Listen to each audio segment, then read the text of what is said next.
असम दौरे पर प्रधानमंत्री नरेंद्र मोदी कई विकास परियोजनाओं का किया शिलान्यास और उद्घाटन।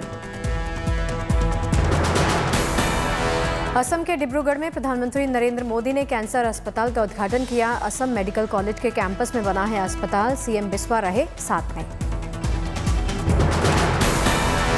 प्रधानमंत्री मोदी ने मेडिकल कॉलेज और अस्पताल का मुआयना भी किया। मेडिकल उपकरण देखे और डॉक्टरों से इसके बारे में जानकारी भी ली। प्रधानमंत्री मोदी ने कहा कि 2014 के बाद असम में तेजी के साथ हुआ विकास विश्वास की नीति पर हो रहा काम। कार्बी आंगलॉन्ग या फिर दूसरे जनजातीय क्षेत्र, हम विकास और विश्वास की नीति पर ही काम कर रहे हैं। मोदी ने कहा, असम में कभी बम और गोलियों की आवाज सुनाई देती थी, आज असम में सिर्फ तालियां सुनाई दे रही हैं। क्षेत्र की चर्चा होती थी तो कभी बम की आवाज सुनाई देती थी, कभी गोलियों की आवाज सुनाई देती थी। आज तालियां गूंज रही हैं, जयकारा हो रहा है। बर्लिन और कोपेनहेगन में द्विपक्षीय बातचीत के बाद 4 मई को पेरिस पहुंचेंगे प्रधानमंत्री मोदी। फ्रांस के राष्ट्रपति मैक्रों से करेंगे मुलाकात। प्रधानमंत्री मोदी से मिलेंगे अमेरिकी राष्ट्रपति जो बाइडेन। मई में टोक्यो में आयोजित क्वाड सम्मेलन के दौरान होगी ये मुलाकात। यूपी में ताजमहल पर फिर से छिड़ी तकरार। जगत गुरु परमहंस आचार्य का आरोप, भगवा पहनने और ब्रह्मदंड हाथ में लेने की वजह से ताजमहल में नहीं मिली एंट्री। महाराष्ट्र के धुले में मिला धारदार हथियारों का जखीरा, 4 आरोपी गिरफ्तार। धुले में बरामद हथियारों में 89 तलवार और 1 खंजर शामिल। आरोपियों की मंशा पता करने में जुटी है पुलिस। पुलिस के मुताबिक राजस्थान के चित्तौड़गढ़ से लाया गया था हथियारों का जखीरा। मुंबई आगरा हाईवे पर सोनगिर गांव के पास हुई बरामदगी। धुले में धारदार हथियारों की बरामदगी पर बीजेपी नेता राम कदम का बयान, ये महाराष्ट्र में दंगा फैलाने की साजिश है। अब जालना में 90 तलवारों का क्या काम? इन तलवारों से कौन और किसे मारना चाहता है? किसे वहां पर दंगे करने हैं? और इन दंगाइयों को शस्त्र राजस्थान से कौन भेज रहा है? महाराष्ट्र के डिप्टी सीएम अजित पवार का बयान, धुले में कहां से और कैसे लाए गए हथियार, होगी जांच। महाराष्ट्र में बीजेपी नेता आशीष शेलार के बयान पर सुलगी सियासत। शेलार के मुताबिक साल 2017 में बीजेपी ने शिवसेना एनसीपी के साथ गठबंधन की बनाई थी योजना, एनसीपी ने इसे होने नहीं दिया। आशीष शेलार ने कहा, 2017 में एनसीपी को शिवसेना के साथ पर था एतराज, जबकि 2019 में खुद शिवसेना से मिलाया हाथ। जब स्थिति 2016-17 में थी कि साथ में बगल में बैठकर भी शिवसेना रोज सत्ता का आनंद लेते हुए भी बीजेपी के खिलाफ बोलना, ये दोगलापन जब शिवसेना का था, उस समय पर ऐसी स्थिति बनी कि एनसीपी बीजेपी की सरकार बन सकती है। अजित पवार का आशीष शेलार पर पलटवार, कहा, शरद पवार से शेलार की क्या हुई थी बात, मुझे पता नहीं। वैसे भी 2022 में 2017 की बातों का फायदा क्या। पश्चिम बंगाल की मुख्यमंत्री ममता बनर्जी ने साधा केंद्र सरकार पर निशाना, कहा, केंद्र सरकार पैसा नहीं देती, राज्यों का खर्च कैसे चलेगा। तो हमको 75% तो उन्होंने तुर्की ले जाता है, तो स्टेट कैसे चलेंगे? स्टेट कैसे चलेंगे? पूरा सब स्टेट का ऊपर दे दिया। ममता ने कहा, 2014 से लेकर अब तक मोदी सरकार ने पेट्रोल डीजल से 17 लाख करोड़ रुपए से ज्यादा की कमाई कर ली है। बताएं कि उन्होंने क्या दिया है। 2014 टू सितंबर 2021 आपने कितना रुपया कमाया इससे? 17,31,242 करोड़। छत्तीसगढ़ के मुख्यमंत्री भूपेश बघेल ने प्रधानमंत्री मोदी पर लगाया झूठ बोलने का आरोप, कहा, केंद्र सरकार ने एक्साइज ड्यूटी का 42% राज्यों को कभी नहीं दिया। कहा, लेकिन 42% एक्साइज ड्यूटी राज्यों को देते हैं, ये प्रधानमंत्री जी ने कहा, लेकिन आंकड़े बताते हैं कि कभी आपने एक्साइज ड्यूटी जो 42% राज्यों को देना है वो पूरा नहीं दिया। कांग्रेस नेता राहुल गांधी ने भी साधा प्रधानमंत्री मोदी पर निशाना, कहा सभी फ्यूल टैक्स का 68% केंद्र लेता है तो कोयले की कमी, बढ़ती कीमतों के लिए राज्य दोषी कैसे। तमिलनाडु के मुख्यमंत्री एम.के. स्टालिन ने साधा प्रधानमंत्री मोदी पर निशाना, लोग जानते हैं किसने पेट्रोल डीजल के दाम कम किए और किसने सिर्फ बात की। एमएनएस चीफ राज ठाकरे ने की सीएम योगी की तारीफ, कहा दुर्भाग्य है कि महाराष्ट्र में योगी नहीं भोगी है। राष्ट्रपति बनाए जाने की खबरों पर बोली मायावती, मैं पीएम या यूपी सीएम बनने का सपना देख सकती हूं लेकिन राष्ट्रपति बनने का नहीं। दिल्ली के जहांगीरपुरी हिंसा केस में दिल्ली पुलिस को मिली एक और सफलता, 2 और आरोपियों की हुई है गिरफ्तारी। दिल्ली पुलिस ने जफर और बाबूद्दीन नाम के 2 आरोपियों को किया है गिरफ्तार।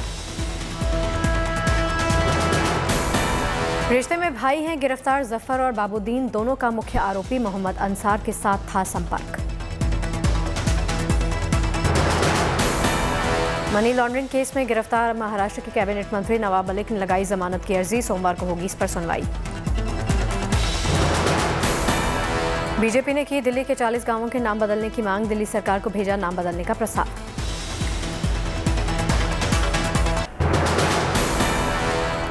रामपुर में आजम खान की पत्नी और बेटे में से मिलेंगे कांग्रेस नेता आचार्य कृष्णम, कुछ दिन पहले आजम खान से जेल में की थी मुलाकात।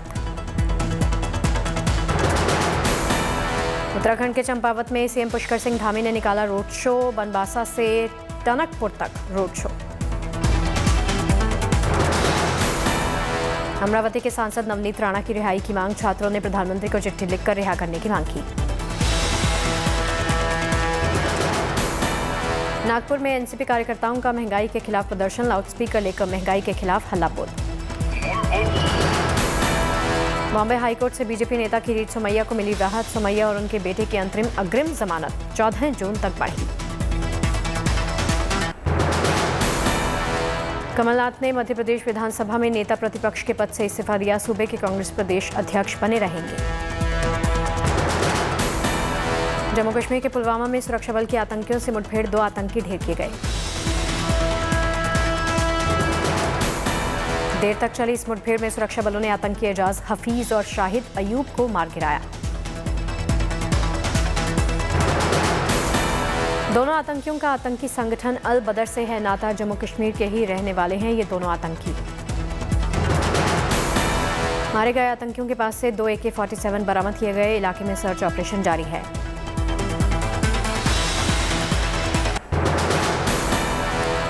देश में कोरोना के मामलों में लगातार हो रही बढ़ोतरी, बीते 24 घंटे में आए कोरोना के 3,303 नए केस।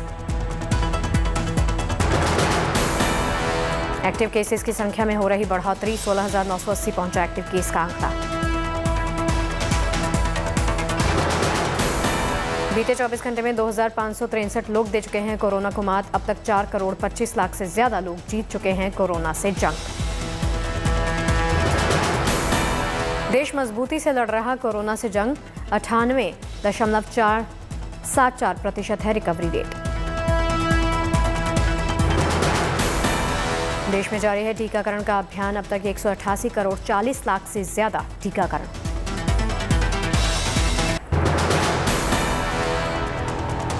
ढाई साल पहले अगवा हुआ बच्चा पहुंचा अपने घर, अमृतसर के रेलवे स्टेशन से लापता हुए बच्चे को पूर्व फौजी ने अपने घर पर बनाकर रखा था बंधुआ मजदूर। नांदेड़ में चलती ट्रेन में डॉक्टर की मदद से महिला ने दिया बच्चे को जन्म, मां और बच्चा दोनों सुरक्षित हैं।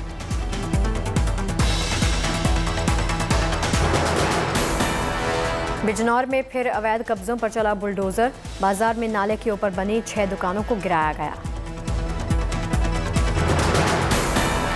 मेरठ में 2.5 लाख के इनामी अपराधी बदन सिंह बद्दो पर कसा शिकंजा, बद्दो के करीबी की अवैध दुकानों पर चला बुलडोजर। दिल्ली के शाहीन बाग के फर्नीचर बाजार में दुकानदार खुद ही हटा रहे सामान, कल एमसीडी के अधिकारियों ने जैतपुर, सरिता विहार, मदनपुर खादर इलाके का जायजा लिया था। तमिलनाडु के कलिमेडु में सीएम एम.के. स्टालिन ने सरकारी अस्पताल का दौरा किया, करंट लगने से जख्मी हुए लोगों को हर संभव मदद का भरोसा भी दिया।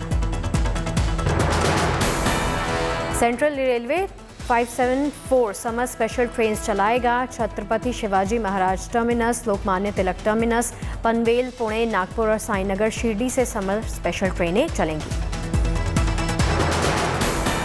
भुवनेश्वर में कोरोना प्रोटोकॉल के तहत 12वीं की परीक्षा, कोरोना प्रोटोकॉल का हो रहा पालन।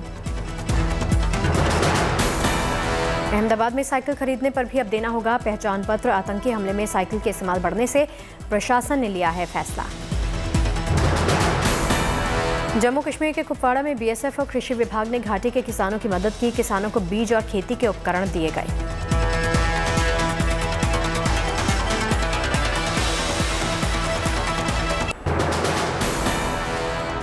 महाराष्ट्र के वर्धा में बाल बाल बचे 2 लोग, गाड़ी में आग लगने पर 2 लोगों को बचाया गया। हिमाचल प्रदेश के सोलन में कंडाघाट में जंगल में लगी आग हाउसिंग बोर्ड कॉलोनी और एयरफोर्स कॉलोनी तक ये आग पहुंच गई। लखनऊ के मोहनलालगंज रेलवे स्टेशन पर अचानक से लगी आग। पोर्टेबल हट में आग लगने की वजह से सोलर पैनल सिस्टम में भी लग गई आग। बरेली में धार्मिक स्थलों से हटाए जा रहे हैं लाउडस्पीकर। बरेली के विश्व प्रसिद्ध दरगाह आला हजरत समेत दर्जनों मंदिर मस्जिदों से लाउडस्पीकर हटाए जाने लग गए हैं। यूपी के बाराबंकी में बीजेपी कार्यकर्ताओं का एक वीडियो वायरल हुआ। डिप्टी सीएम केशव प्रसाद मौर्य के पैर पकड़कर मदद की गुहार लगा रहा।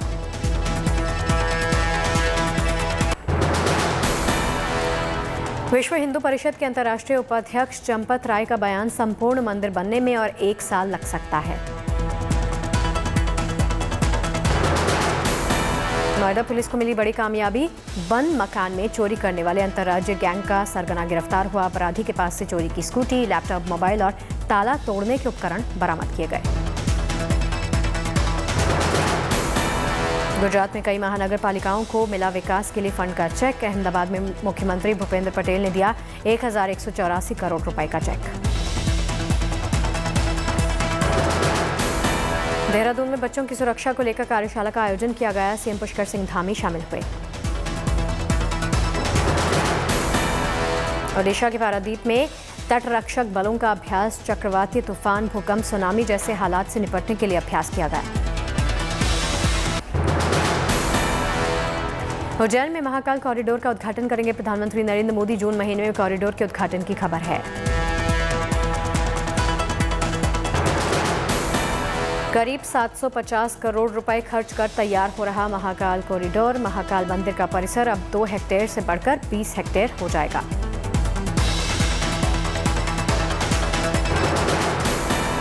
पश्चिम बंगाल में पुलिस की स्कूटी ब्रिगेड ने संभाला महिलाओं की सुरक्षा की कमान। महिला पुलिस स्कूटी से शहर में घूमेंगी और महिला सुरक्षा की भूमिका अदा करेंगी। गुजरात में बीजेपी की भगवा टोपी फैशन ट्रेंड में हुई शामिल। वडोदरा के खादी इंपोरियम में गांधी टोपी के बाद अब भगवा टोपी की मांग भी बढ़ गई है। मुंबई के गोरेगांव रेलवे स्टेशन पर आरपीएफ ने एक मुसाफिर की बचाई है जान। लोकल ट्रेन में सवार होते वक्त मुसाफिर का पैर फिसल गया था।